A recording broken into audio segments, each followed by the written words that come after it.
All right, we're live. It's 8 o'clock. We're almost to the end of the live stream marathon for Mises Pack Money Bomb, and we're with the great Scott Horton. We got all kinds of stuff to talk about Ron Paul and foreign policy stuff. So what you need to do to get registered in time for the last silver round drawing and the AR-15 rifle drawing before 9:30 for the rifle, you need to go to lpmisescaucus.com/donate, become a recurring monthly donor. We're almost to 400. We'd like to get over that mark while we're talking to Scott. And in just a minute, I'm going to bow out for just a couple of minutes so I can select the last silver round person by random number generator, and then I'll be back on. But I'm really looking forward to, I always love it when Scott shows up on either my podcast or somebody else's, and it's always great to hear from him. How are you today, Scott? I'm doing great. Both of you guys, how are you doing? Good to see you. We're good. Having a good night. Having a great night. Yeah, it's been a little tiring, but it's been good, and we appreciate all the support. So do you want to, Mike, I'll let you kind of start things off while I go get the drawing done, and I'll be back. Okay. Cool. All right. So Scott, what I really want to talk to you about, and I'm looking forward to talking about, is Ron Paul's legacy and what he means to the movement today and what we can learn from him and all of that stuff. But obviously having you on, I would be remiss if we didn't get into some of the foreign policy stuff. So I will say I am completely out to lunch on the news cycle right now. I am basically consumed by phone calls all the time. Don't know what the hell's going on.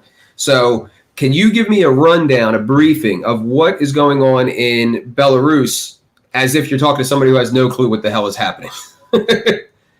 Sure. Well, I got to tell you, I mean, I am absolutely not an expert on Belarus.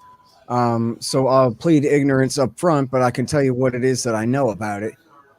First of all, it's a very small country right on Russia's western border there. It's north of Ukraine and east of Poland. And it is considered to be very much inside Russia's sphere of influence.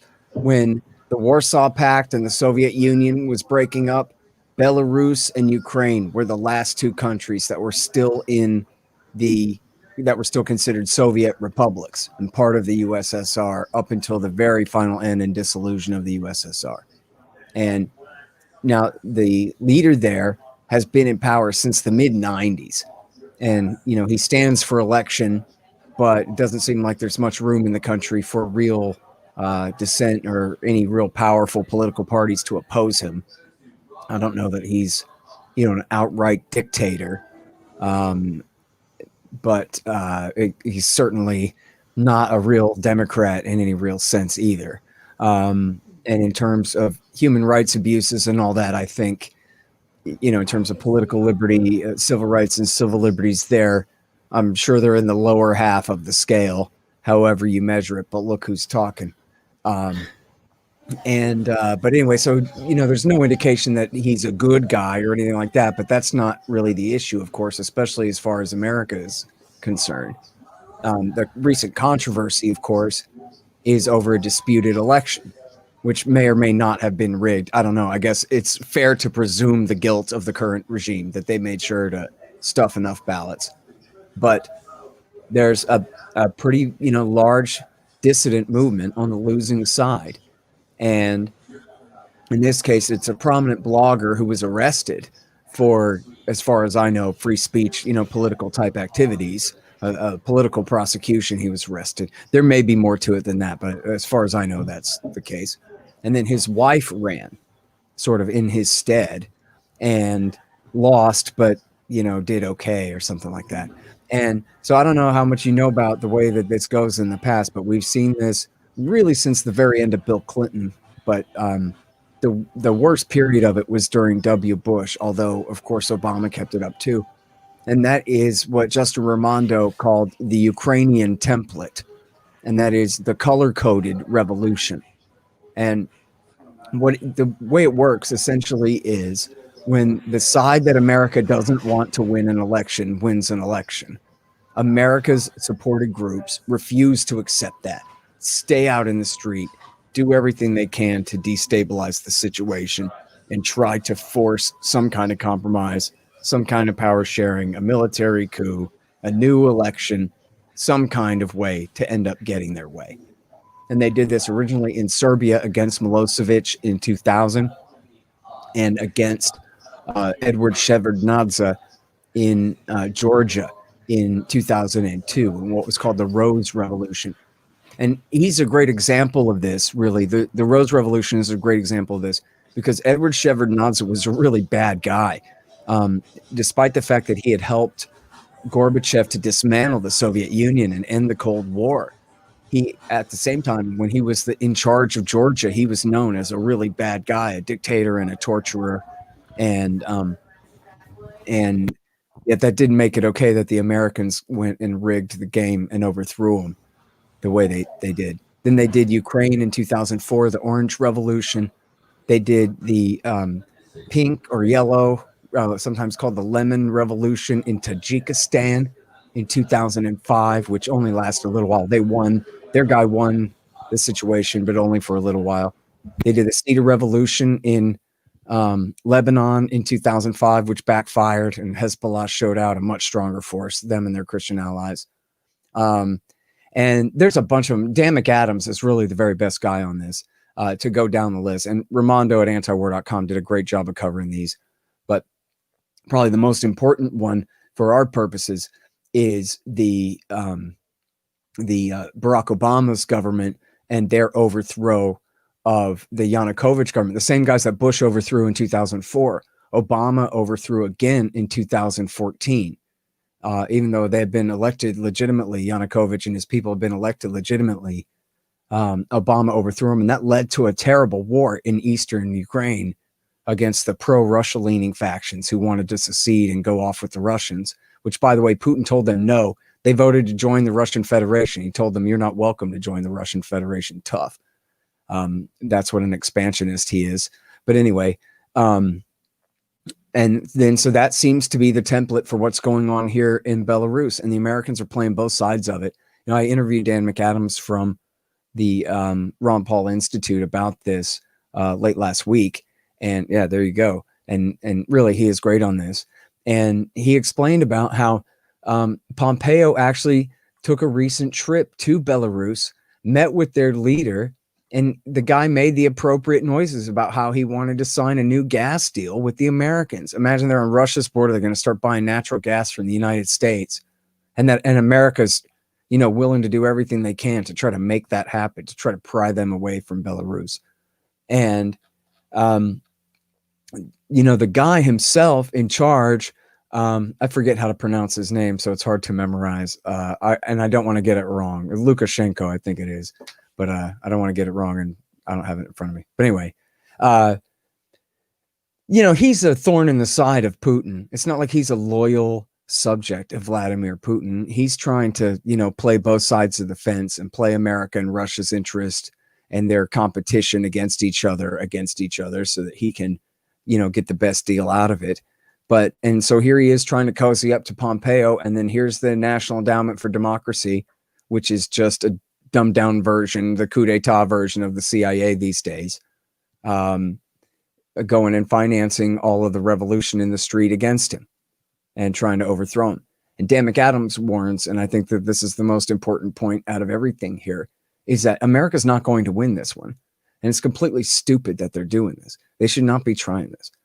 You know, we talk about this in the case of Ukraine too, where there's a real limit. If the Russians, say, for example, well, I don't know, they didn't even really help. They're kind of after the fact. But anyway, if they had helped install the Castro regime in Cuba, or, you know, help the Sandinistas down there in Nicaragua, we'll intervene like hell against that. But can you imagine if the Soviet Union, back in the days of the Battle of the Soviet Union, or even Russia now, did some kind of military coup d'etat, or, you know, KGB style coup d'etat, and overthrew the government of Mexico and put in a pro-Russian loyal government in Mexico or in Canada? And what if they try that in Canada, and in British Columbia they seceded from the Union and refused to recognize the authority of the new coup d'etat junta And then the new junta declared war against them and started bombing Vancouver for their refusal to submit to the new coup regime. That's the kind of fire that America's playing with in Ukraine and now in Belarus. And so far, they've gotten away with it in Ukraine to a degree. They caused a terrible war, but they still have a pro-American government in Kiev for now. But Dan McAdams warns that they really think they're going to run away with Belarus like this and install just a pro-American, pro-Western, anti-Russian regime in power there.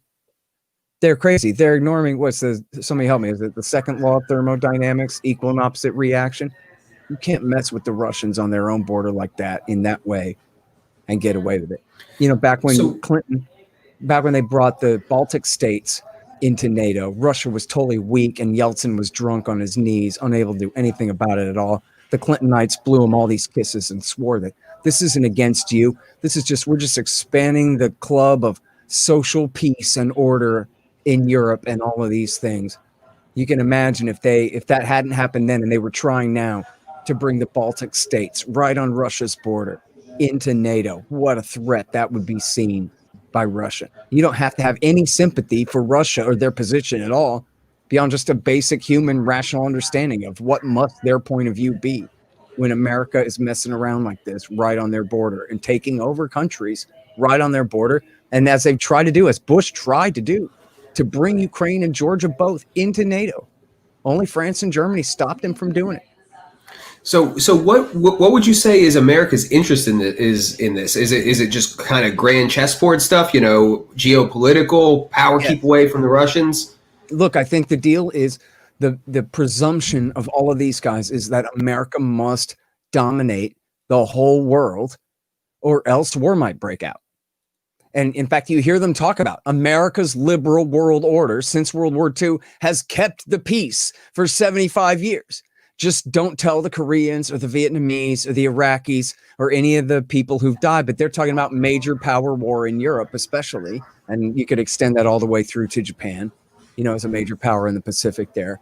But essentially, if America did not dominate all the world's powers, they would try to compete with each other militarily and go back to war, and it'd be World War II or worse all over again. And so American dominance is what keeps the peace. And it's okay that we do it against the will of the world in great measure because we're exceptional. And we believe in freedom more and better, and so we can do whatever we want.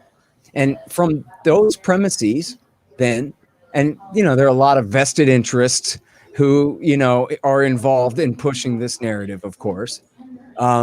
It's a question of who, you know, cart before the horse and the chicken and the egg and these kinds of things.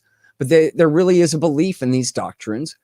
And that means that a power like Russia or China, or say even a middle type power like India, that their independence from us is a threat. Now, India gets along with the Americans just fine these days. So that's, you know, but if they didn't, if they really insisted on third way independence from us and neutrality from us, then there would be a real push to fix that.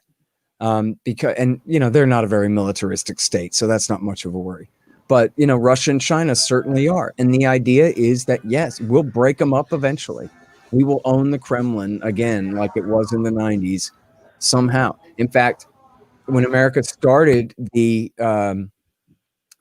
protests leading up to the coup in Ukraine in November of 2013, Carl Gershman, who is the leader of the National Endowment for Democracy for like 30 years, he wrote an article in the Washington Post saying, look, we're running off with Ukraine right now. That was essentially what the article was about, and Russia can't do anything about it. And then it says at the end, if Putin doesn't like it, he might find himself on the receiving end of one of these operations in his country sometime soon too. And those aren't the exact words, but very close to that. And so, you know, their idea is that eventually there will be a weak and compliant regime in Russia. Maybe they'll break it up into pieces and America will be the dominant force. The middle part of North America will be the dominant military force through all of Eurasia. And you mentioned the grand chessboard. That was what it was all about. That's why we got to be in Afghanistan and have our allies rule Afghanistan. That's why we have to have dominance in Ukraine. This is the gateway to the Black Sea. This is all about the Silk Road here and the sea lanes there and all this stuff. But meanwhile, it's all hogwash, right? This has nothing to do with protecting the interests of the American people, keeping us free, or any of these kinds of things. There's no threat to the sea lanes in the world right now, and if there were, you know what? Let Walmart hire their own security to protect them from pirates, as though they need $300 billion a year Navy to be able to ship goods around. When every major state in the world has an interest in helping to keep the sea lanes open and pirates at bay and so forth like that. I mean, this is hardly a modern problem at all to be concerned with. But that's what they claim. And so it's the same thing with China too. And China is big enough and powerful enough because Americans introduced capitalism to them over there. And they haven't really adopted, free markets, but they have adopted fascism, which in practice apparently is far more productive than communism, for what it's worth. And not that the people there are much freer, but they certainly have a higher standard of living and in terms of ability to create wealth for themselves and that kind of thing in China. But then that means that they can afford to defend themselves too. And that's a threat in the eyes of America. I mean, look at all the hype about China right now and how we have to build up our Navy and build up our air-sea battle plans and all these things against China. And according to the accusations against them, I don't know how you say it in Chinese, but according to the accusations against them, China's aggressive, dangerous, threatening doctrine is called anti-access area denial. In other words, it's a defensive posture to keep America from dominating China's own coast. Okay, so what? Either 100% of the Pacific Ocean is an American lake or only 99% of it. That's what we're fighting about? Does anyone think if we had a war with China, it would be off the coast of Los Angeles? Or everybody understands it's about American dominance in Asia. America has an alliance with Vietnam now, communist Vietnam. There's been no regime change there since America lost the war to the communists, but we have an alliance with them, no problem, so they can help us hem in China. And so, look, it's not just the neoconservatives. This is essentially the doctrine since World War II, is we can't really have an alliance with the Soviet Union and a world government in that sense, but like a real world government under the UN. But America itself can be the world government, and the U.S. Army can be the world army. In fact, we're running an article on the Libertarian Institute website tomorrow. That's a great review of the book, The War State. And in that great book, The War State, as this review reminds us, Mike Swanson documents about how during the Eisenhower years, the Truman through Eisenhower years of the entire 1950s and the entire buildup, right? Kennedy was elected in 60. That entire buildup and all of Kennedy's threats about the missile gap, the bomber gap before that, the Soviet Union did not have the ability to deliver a single nuclear weapon to the United States. At the time of until the 60s. And at the time of, their bombers couldn't make it. They just didn't have the range to even get here. And their missiles couldn't make it. And by the time that Kennedy was saying there was a terrible missile gap and they were way ahead of us, America had hundreds of intercontinental ballistic missiles. The Soviets had 4. And the CIA knew it. And not only that, they were all within a mile of each other. So just one American H-bomb could have taken out the entire arsenal. One American A-bomb could have taken out the Soviet Union's entire arsenal. Meanwhile, America had a plan and the ability to take out every single city in Russia and China on one day. And that was the doctrine. And you can read about this in Daniel Ellsberg's book, The Doomsday Machine, that when he came in to the Kennedy administration as a nuclear war planner advisor, that the doctrine was if America got into a fight with Russia over Berlin, if the Russians decided to seize West Berlin, then America would nuke every single city in the Soviet Union and not just Russia, but in the entire Soviet Union and China and kill all of them. And it was only that was the plan that was drawn up, the plans that were drawn up through the Eisenhower years when the Soviets or the Chinese had no ability to deliver a single nuke to our shores. That was the imbalance. And it was all in the name of protecting the world from the Soviets conquering it, which is just absolutely a crazy farce. and particularly in hindsight, but a lot of people knew it at the time as well. It's just like pretending that Saddam Hussein's Iraq is a threat to us. Joe Stalin's Soviet Union, right after World War II, when they just lost something like 30 million people, maybe 40 died in that thing. They've been completely decimated. They got the world's record for the most Pyrrhic victory in all of history. And now we're going to pretend that they're going to conquer the whole world if we don't stop them, the one major power in the world that was untouched by the war at home. Come on.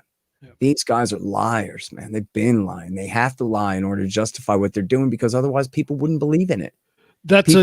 Why do we have to dominate Libya? Who cares who rules Libya? The oil will get to market somehow, right? How much money the people of Mississippi and Wyoming supposed to spend securing oil resources in North Africa? It doesn't make sense on the face of it. We obviously spend far more on militarizing the place than we ever spend on the oil that we buy from there. Yeah, that's a good way to transition into talking about what we're celebrating today. You mentioned the kind of the post-war American foreign policy consensus, and both parties seem to go along with it. And there's one guy who I think mounted the biggest political challenge. Yep. So tell us why the significance of Ron Paul's bringing a new perspective on this during his campaigns. Yeah, well, I mean, and not just during his campaigns, but during his everything. And he means everything to me. He's the greatest American hero by far. And his writings on liberty and all that make the good half of what Jefferson wrote pale in comparison, but also he's not a torturer and a murderer and a rapist and all of the horror, and a president and all the horrible things about Thomas Jefferson that we hate. So he's just like all of the good Jefferson without any of the bad stuff. And start with the character, right? That guy's just he's absolutely salt of the earth character, right? Grew up on a dairy farm. Decided to become a medic, as he explained on my show years ago. He decided to learn medicine so that he wouldn't have to fight in the wars. He knew he'd be conscripted, but he didn't want to have to fight in Korea. He wanted to be a medic, so he became a medic. And or I guess Korea was over by then, but anyway, so that was why he became a doctor. And then after he left the Air Force, he went and became an obstetrician, came here to Texas and delivered 4,000 babies. And the guy, you know how, and this is true, I would say it's true with the both of you and probably with me and almost everyone that you ever meet, right? That people, they just happen to always look just like how they are, right? Like occasionally you see a really big, tough looking guy who actually is like really mousy and sweet or whatever. Not usually, right? You know what I mean? Like there's some exceptions, but Ron Paul looks exactly like how he is. Just this completely modest and decent old country doctor who is, I'm sure probably gets up at 5:30 in the morning with a smile on his face, does what he has to do always, eats right, gets his exercise, does his business, takes care of his business. He's been with his same wife since they were 16 years old without the slightest hint of scandal their entire time. We're celebrating his 85th birthday today. Okay, 85, yeah. They're the same age. So he's, I think, 6 months older than she is. And, right, she's February. This is just absolutely salt of the earth, decent dude on the basic level. I saw him get mad as hell one time on TV. Someone was attacking him, and he's, "You jolly well better listen." And that was as mad as I've ever seen him get. And look, I don't know the guy that well, like in personal life or whatever, but I never seen him get mad than that in years and years and years of watching him publicly. Michael, you were gonna say? I was gonna say I've seen him get mad in some of those 1988 videos. Yeah, I mean, it was the Horton Downey Jr. show. Like that's the one exception. But even then, he basically is completely defensive. The guy's nose to nose with him is completely defensive, and he essentially says, "You jolly well better take a step back from me," something like that, and that's it. He plays it. That's like the one time he lost his cool, and it was still cool. And it was the Horton Downey Jr. show, and they were crucifying him. Like he wasn't out of line for the situation. Yeah, no, it's just that's the only time that I can think of. Yeah, no, I mean, this guy is just, he's absolutely, the Sunday school teacher persona without the hypocrisy, right? Not Reverend Lovejoy, who doesn't mean it, but Flanders, who does, right? Like he's a decent guy. He's a decent dude. And in fact, he's a religious guy, but who doesn't beat everybody over the head with it either, right? He's like a very kind of rational Methodist, right? The best kind of Protestant, if you ask me, for getting along with. No offense to other kinds of Protestants or whatever, I don't know. But then, yeah, so look, that's on his basic character, right? And then what's he doing in politics at all? Is he saw what Richard Nixon was doing, paying for the war by breaking from the gold standard, which is already only a half-ass gold standard that he knew was not going to last and needed shoring up. And what did Nixon do? He didn't shore it up. He abandoned it. And Ron Paul said, man, I'm going to run. And he ran. He gave some speeches. I think he lost that one. But the guy resigned or was arrested or something happened to the guy. Maybe he died. And so Ron ran in a special election and went to Congress in, I think, 76, the year I was born. And he was great there until about 86. And you can read in A Foreign Policy of Freedom, really great speeches that he was giving way back then. It's a great book. And then, Phil Gramm beat him in the primary for Senate, the horrible Phil Gramm. And that was when he went back to medicine there for a while. Let me say my favorite anecdote from when he was in Congress the first time. And this was in 1983. And this is in A Foreign Policy of Freedom, that book, a collection of speeches. And he says, Ronald Reagan, please don't send the Marines to Lebanon. Don't do this. We have no dog in this fight. And all we're going to do is make matters worse. And just absolutely is the worst idea. Don't intervene. And then the next speech is, oh, Mr. Reagan, you made a terrible mistake. Please, I beg of you, get our Marines out of Lebanon. They got no business there. Something bad is going to happen, and you don't want it to be on your conscience. Please don't do this. Please get them out of there. And then the next speech, I told you, Ronald Reagan, that something bad was going to happen. Now 241 of our Marines have been suicide truck bombed to death. It's your fault. You put them there with no security. Should have never been there in the first place. And now they're dead. But listen, it's not too late for you to do the right thing. Call off the rest of the mission. Don't double down. Forget being tough. Be smart. Get the hell out of there. And then the next speech after that, congratulations, Ronald Reagan. You finally did the right thing and realized we should have never been there in the first place, et cetera, et cetera, et cetera. And not long after that was the hijacking of, I forgot which plane, where the hijackers going up and down the aisle with his submachine gun, screaming, New Jersey, New Jersey.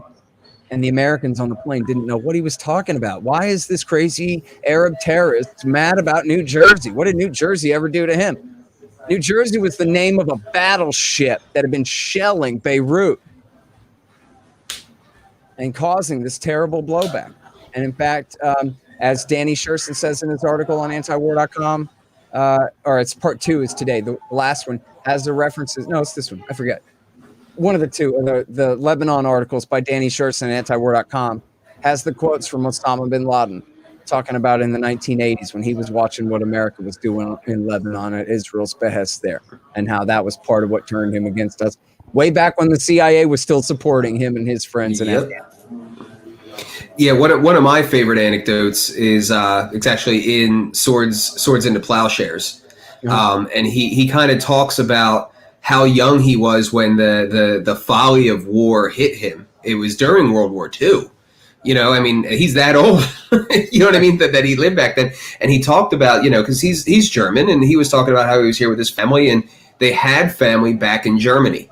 And that his parents would come and say, I forget the name of his relatives, but they would come and say, Ronnie, we have to pray for family X, Y, and Z over there. And it just hit him like, we're sitting here praying for the people who are technically our enemies and they're my family. And you know what I mean? Like, and it was just, what is this? And I think that just hit him from a very young age. And you can see that it ran through his entire life. And I think constituted his most courageous stance, because as you pointed it out earlier, it's not just the neocons, it's the whole damn thing. It's the whole damn thing. The entire thing is invested in the military industrial complex. And to stand against that is to stand against the entire system, left, right, and center. So, I mean, I think that's the most courageous stand that he could take. Yep. And, he was really good on Iraq War I, back when everybody was tying yellow ribbons around trees and going along. There ain't never been a successful propaganda campaign like Iraq War I. I mean, that thing is still something to marvel at. Even all the hype of Iraq War II almost doesn't measure up to The incubators, flags and the country songs and all the "we're going to go get Saddam" of 1990 and 91 is really just absolutely something else, and didn't impress him one bit. That America, now the Soviet Union's out of our way, now we're going to just go and expand our obligations everywhere. When you said we were only obligated to keep the Soviets out, now they're out and we got to obligate further instead of retrench ourselves. This is crazy. What are we doing? And then, of course, he came back to Congress in 1997. And so this is 10 years before everybody else's Giuliani moment, right? This is my Giuliani moment. It's Ron Paul. He's on the House floor. It's at least the middle of the night for reruns, but sure looks like the middle of the night on the footage. It's just Ron and whoever's sitting in for the speaker, and maybe there's one or two other people in the entire House chamber. I don't know, maybe nobody. And he's saying, "Mr. Speaker, I have here today from the British press and the documents that they published here and everything, and I'd like to introduce this into the federal record about George Bush selling chemical weapons to Saddam Hussein in all the time right leading up to the invasion of Kuwait." And I think it was even after that, a little bit even after that, was still going through. And I thought, wow, that's pretty punk rock for a congressman to say about Bush, even in Bill Clinton years, to say that about Bush. I mean, man, that's pretty, And then I look at the bottom of the screen and it says Ron Paul, R, Texas. And I thought, no way. Because, Bush Sr. is nominally a Texan. You and I know better, but that's the way the narrative goes. He's part of Texas politics and made his fortune here. He's culturally appropriated Texas. Absolutely. And so here's a guy who's a Republican from Texas who doesn't give a damn to say the truth. And he clearly isn't like some kind of weird left-wing Republican or something like that. That's not what's going on here. So what is going on here? And I love the guy ever since then. And, it was one of the reasons that I paid so much attention to the John Birch Society's magazine, The New American, that was edited by the great Will Grigg back then, was because they gave him so much attention. And that was where I always kind of kept up with my Ron Paul news. And they loved him for the same reason as me, the gold money and the anti-war. And frankly, I don't know exactly how people feel about this stuff, these days and how all the angles work and whatever. But for me, in the 1990s, learning all hardcore anti-CIA stuff from my communist teachers in high school and stuff like this, really good here's what they did to the people of Guatemala and that kind of thing, which you need to know. To then find really good, high quality, highly educated and hardcore and principled right-wing anti-war stuff was really important and instructive to me. That this is not just hippie girls in sundresses who, what are they going to do? Defend you in a war if the war came? You know what I mean? They're not going to fight anyway. So what difference does it make what they think?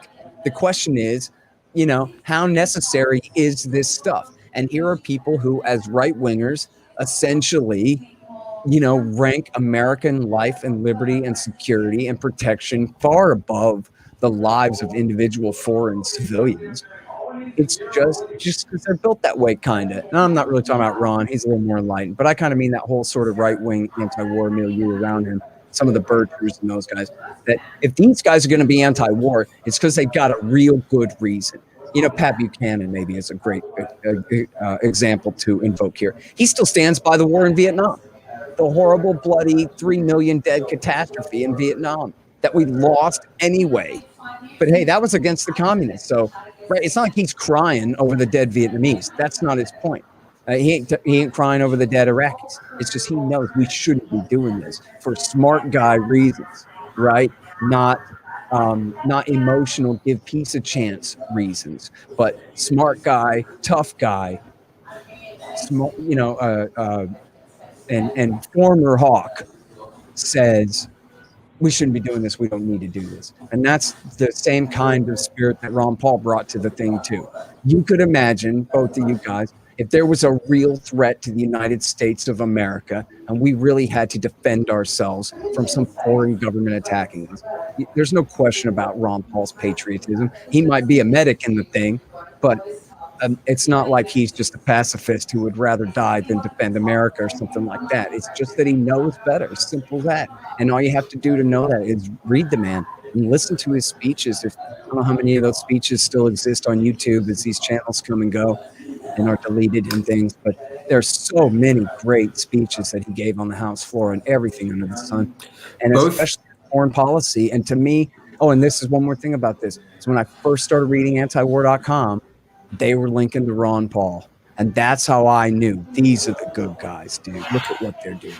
You know, as far as his speeches, the book that you brought up, A Foreign Policy of Freedom, that is a fantastic book. I mean, he was going after it as soon as he was elected in, I think it was 76. And then the other one, the kind of sister book to that, I haven't read this yet, but Pillars of Prosperity. It's the same thing. It's a collection of his speeches, but it's all more on the economic side of things. Right. Haven't read it yet. Got to get to it, but yeah, I'm sure it's just as good as A Foreign Policy of Freedom. So I would definitely recommend everyone grab that book. Yep.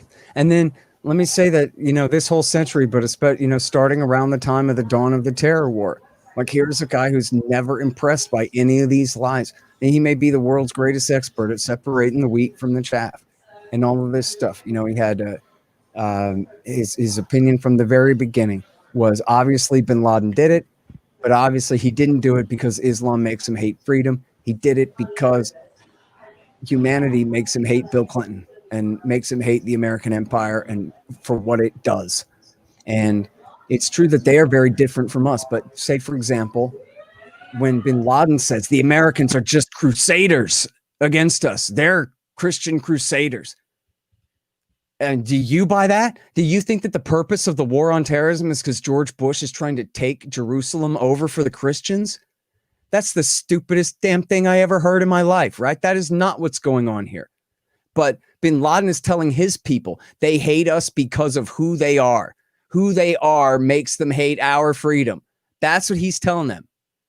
But the reality is, no, we hate them for what they do. Like, for example, slaughter American civilians, right? That's the problem. Guess what? Same thing the other way around. And guess who started it? America did. Jimmy Carter and Reagan backed them. George H.W. Bush and Bill Clinton stabbed them in the back, although they backed them too. But they really stabbed them in the back by occupying Saudi to wage Iraq War I and then stay to wage the blockade and the sanctions regime throughout the 1990s. And at the same time that Bill Clinton was motivating to turn them against us, supporting Israel and Lebanon and in Palestine and supporting all the dictators and keeping oil prices low and all the other objections that bin Laden and his men complained about, he was still backing them. Backed them in Bosnia, backed them in Kosovo, backed them in Chechnya. And sorry if I'm a broken record for some of your audience on this, but I think it's so important to point out because it really shows the truth of this thing, that after September 11th, Bill Clinton himself, as well as two Democratic congressmen, Representative Brad Sherman and Senator Tom Lantos, all publicly complained that how could the Mujahideen attack us after all that we've done for them? After we supported them in Bosnia, and they want to turn around and hit our towers like this? I can't believe it.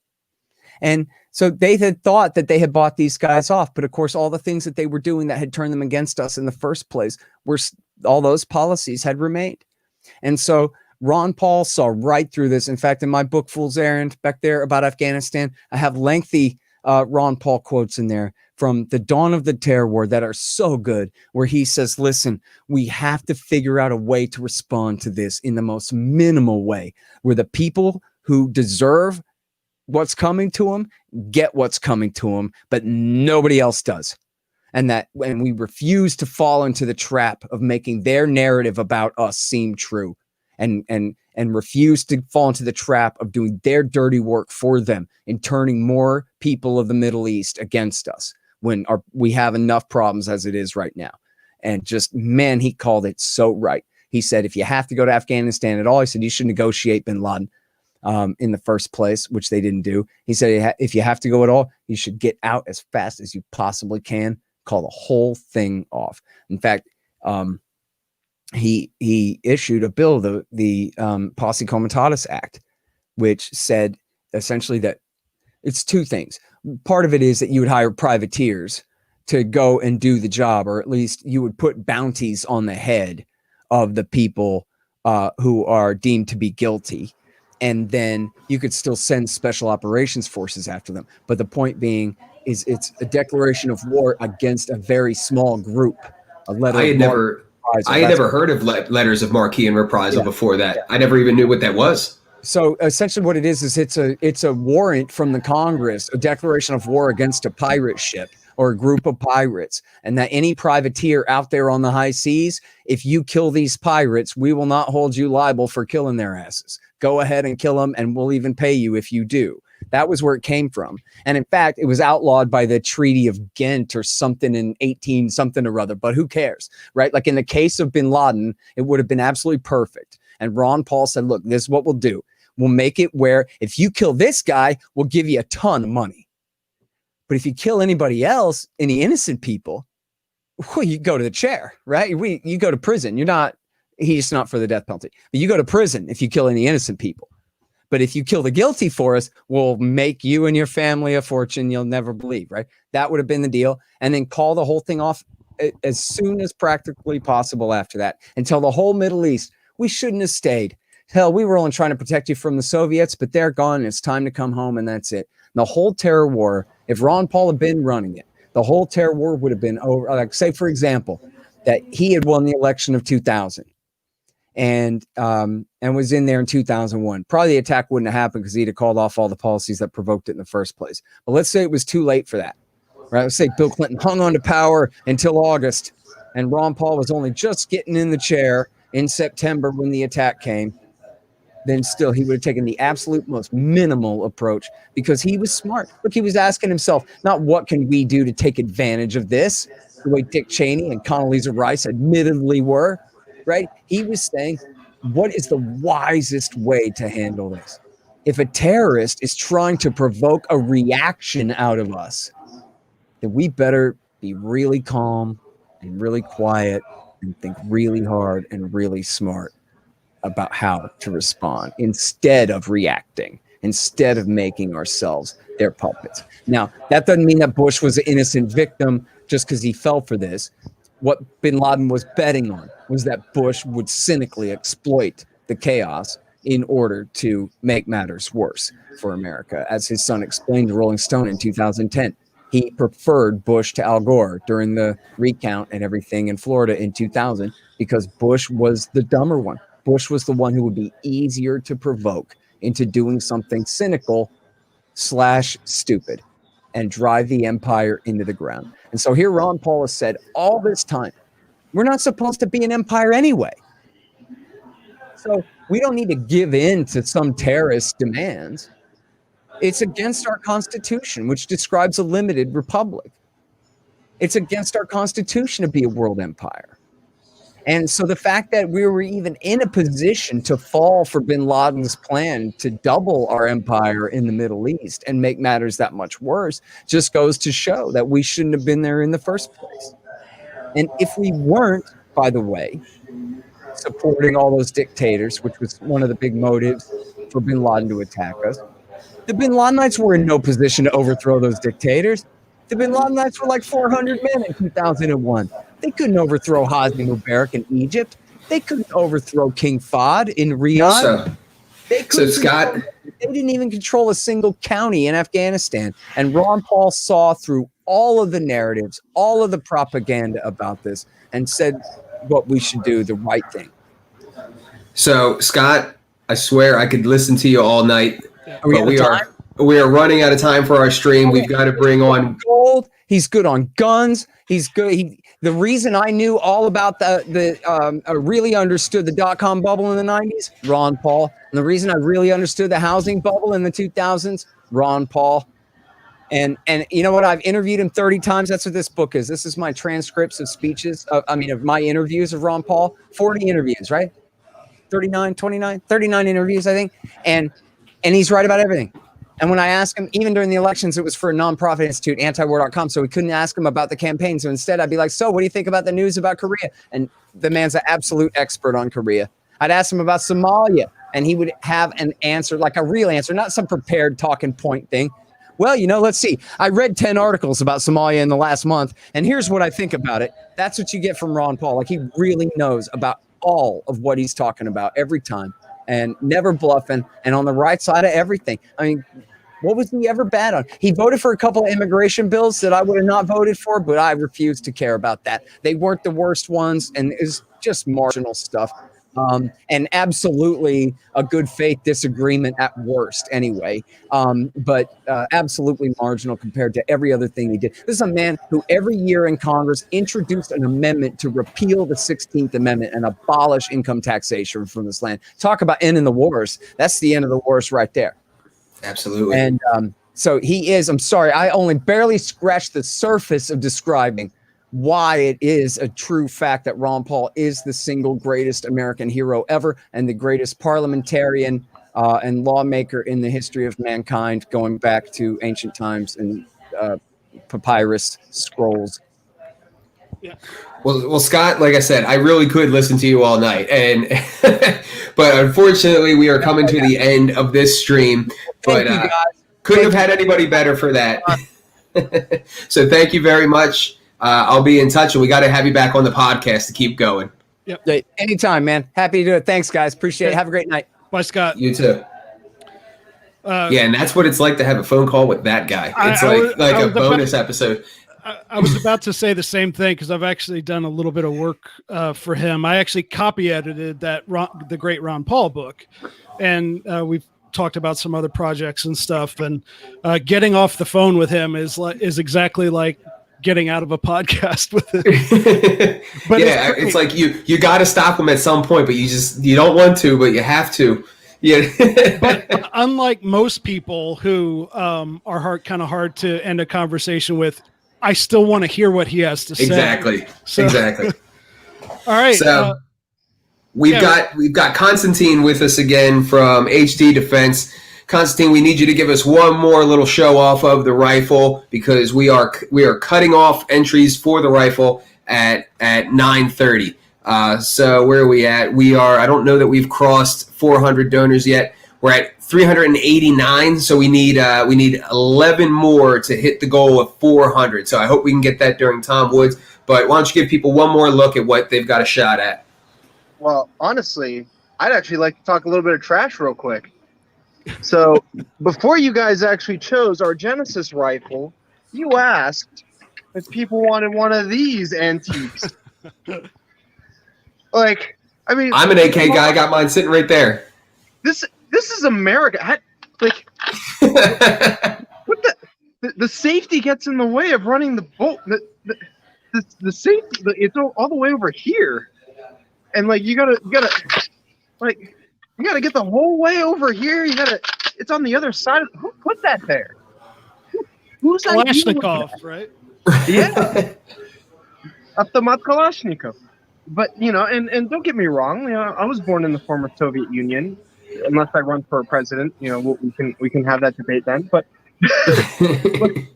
but who does who flips a safety with their index finger? Like that's so far. My finger's not long enough. Who is this gun built for?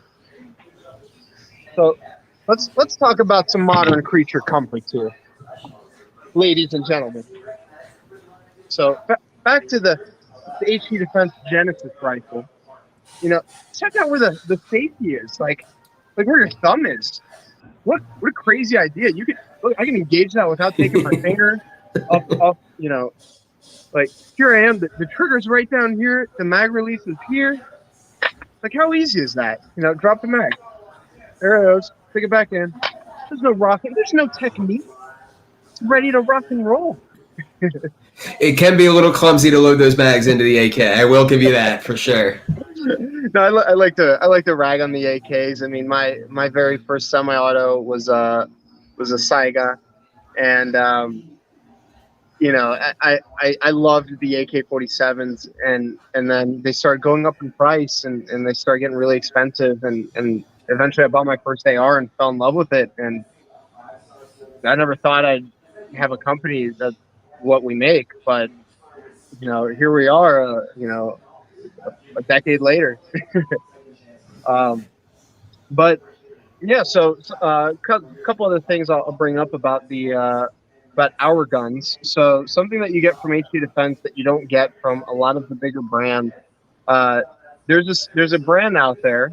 I don't like to sling mud, but there's a brand out there who flat out will tell you that they don't offer a warranty, but they stand behind their rifles.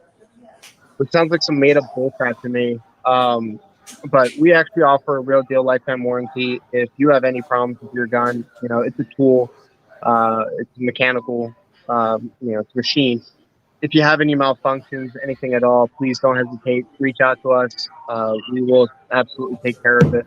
You know, you manage to somehow, break a bolt, which can happen. We'll replace it, lickety split, send it our way. We'll send you a new one back, and we'll even go through the whole gun and see if there's anything else that needs refreshing. Mike, I don't know if you did you end up posting the video that I shot earlier? We played it after Maj. Oh, okay, cool. I didn't catch it. So one of the things that I wanted to mention, and you could probably see it in that video, and that was me just firing into our test bullet catch, but there is like nearly no muzzle rise on this gun. We actually were experimenting with a couple of modern upgrades to that. Their claim to fame is that it reduces muzzle rise, and it was really funny because we didn't notice any change. And then I happened to be at the range one day, just kind of fooling around and just shooting. And there was a guy who came by, and we just got talking about AR-15s and stuff like that. He built his own, and he asked me to shoot it, and I shot his gun, and I thought, wow, this has an extreme amount of muzzle rise. So we put that part in his gun, and sure enough, it did tame it. But it was just funny because our gun already starts out operating so smoothly that it has less muzzle rise. It's a really well balanced system. There's a lot of things that you can do to really have a finely tuned gun, and one of those things is having a proper gas port size, and that's something that we've achieved that a lot of other manufacturers just don't. They just buy whatever they can, and meanwhile, I'm having barrels made for me. I'm having bullets made for me. I'm having these parts that are normally like commodity parts. We're having them made.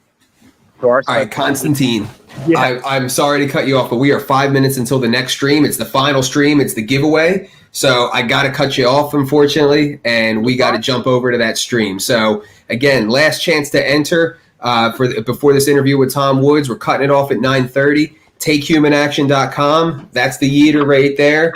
We need 11 donors to cross our goal. 11. We just need 11. So help us out. Try for the rifle, and come back to the page. We'll see you here shortly. Great. With Tom Woods. One quick announcement before we go. We had our 5th winner of the silver rounds, and it was a woman. Of course, there are women in the Mises Caucus. If you were watching earlier today, you saw 4 great examples of that. And I met this lady at the convention. Her name's Robin Dominic from Missouri. And so she'll be getting that 5th silver round. So like Mike said, register by 9:30 p.m. Eastern here in 34 minutes at lpmisescaucus.com/donate. Become a monthly donor. That enters you in. And all right. See you. Thanks, Constantine. Thank you problem. again. We will see you guys on the other side. Yep. All right.